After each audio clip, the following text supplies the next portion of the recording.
The resignation rules of engagement. Yeah, you finally had enough. You're calling it quits. Or you're fortunate enough to just have an offer you could not refuse.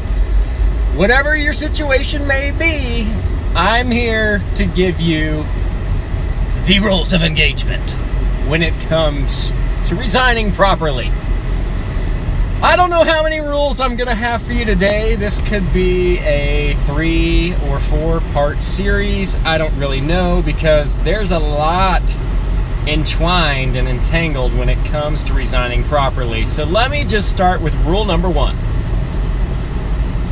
Always resign when you have another job lined up. Another way to put it, don't resign unless you have another job lined up. That's rule number 1. Fairly basic. Rule number 2, do not do anything stupid on your way out of the company of which you are resigning from. Another way to put that, don't burn the bridge. In the last 2 or 3 weeks, you're leaving. Which segues into my third rule. Always provide proper notice. In writing. Always. At least 2 weeks. Give notice. Whether your employer requires it, whether you work for McDonald's, Taco Bell, Sprint, Amazon, Capital One, you name it. I don't care where you work or what your position is. Always provide at least 2 weeks and provide it in writing. At least 2 weeks in advance. Those are the 3 basic pillars I want to start with. That's enough to chew on, right? Enough to give you a little nibble. So I want to really build on those 3 pillars and share a personal story, because you know I have to do that. Because the reason this is on my mind is I resigned from a company about 6 months ago. And, you know, you don't have to follow this verbatim. In fact, your story will be much different. But I want to tell you some of the lessons I learned during this resignation process. So when I was interviewing for the position that I have now, the process started in November of 2016. Just to give some context, I did not actually get an offer until about January of 2017. That's how long the process lasted. From January, the moment I got my offer, I had to go through an extended background check that lasted 4 to 5 weeks. I didn't end up starting until March of 2017, just to give a little background to this entire story. So, rule number 1 I had accomplished. I did not even think about resigning until I have received an actual offer letter. Once I got my offer letter, I decided to do something somewhat unprecedented. I knew that I had an elongated background process to go through because I had talked to others who had been through it before, and the recruiter I was working with was very transparent. So I knew I had 3, maybe 4 weeks to go, and there was a possibility that I could fail a background check. There's always that possibility, given my checkered past.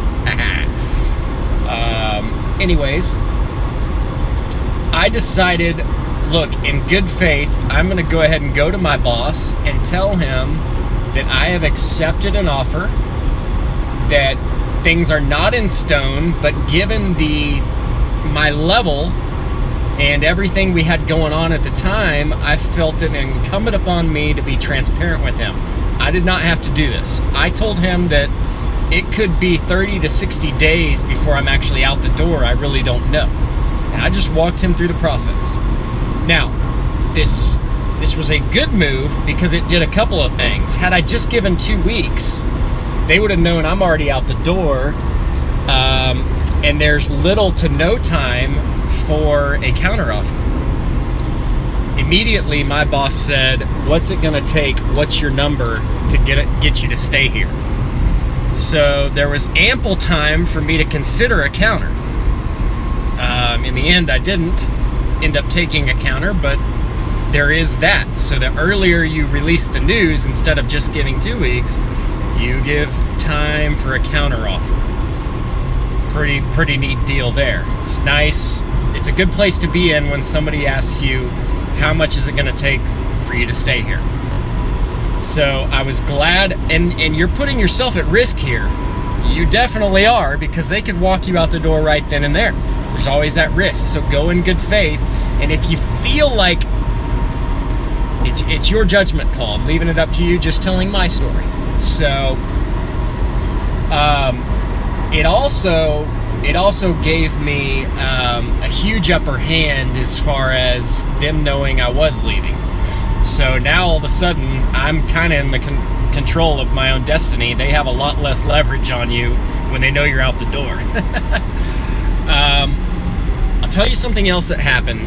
My boss, given my transparency, trusted me a lot more at the very end, instead of being, distrustful or kind of not trusting maybe some of my judgment. So he actually asked my feedback on a number of different things, and I feel like it grew our bond, and that continues even today, which again, you've always got to be thinking towards the future.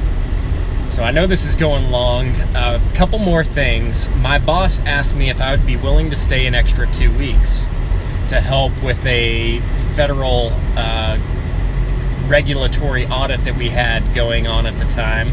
And I had to negotiate with my soon-to-be employer a later start date than I would have preferred.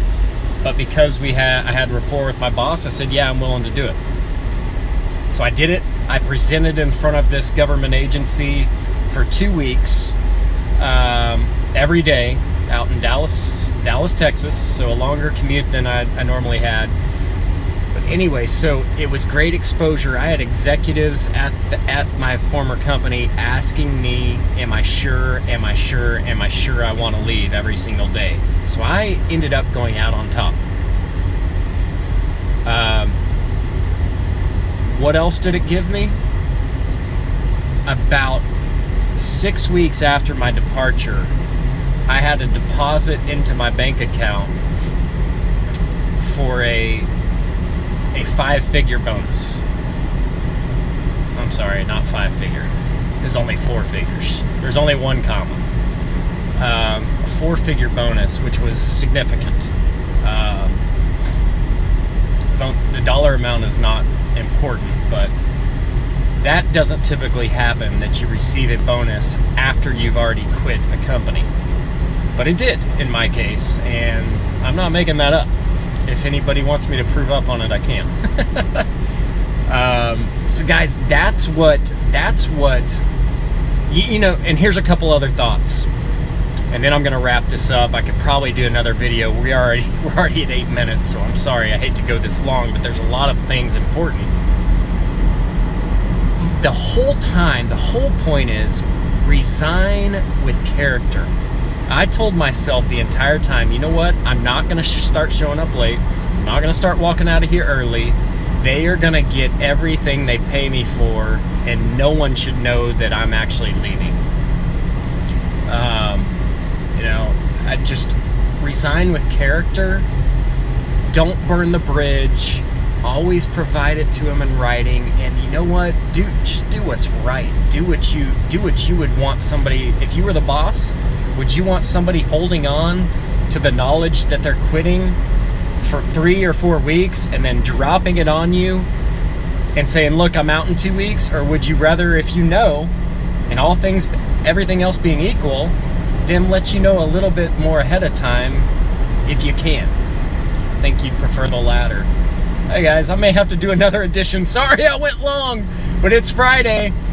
And you know what? I hope if you are resigning, it's for a better deal. But I have to go over this stuff because it's important. It's very important. Normally I'm like the upbeat guy, never quit, never give up, stay resilient, but sometimes you just get a better deal and you need to hang it up and change your environment. So there's nothing wrong with that. What I should probably do a video on next, though, is before you resign, negotiating the deal that you're going into. That's what I need to do a video on. Hey, I will, because I've got some experience in that. I've quit a lot of places. But when I quit, that also means I've gone to a lot of new, better places. So it's all about moving up. Hey, you guys enjoy your weekend. Enjoy the rest of your summer. I am feeling so good about what the future holds. Comment about things that you'd like to hear. I'm on a roll now. I'm past 10 minutes. I might as well keep going. I'm kidding. Thanks for tuning in, guys. Go out there and get it!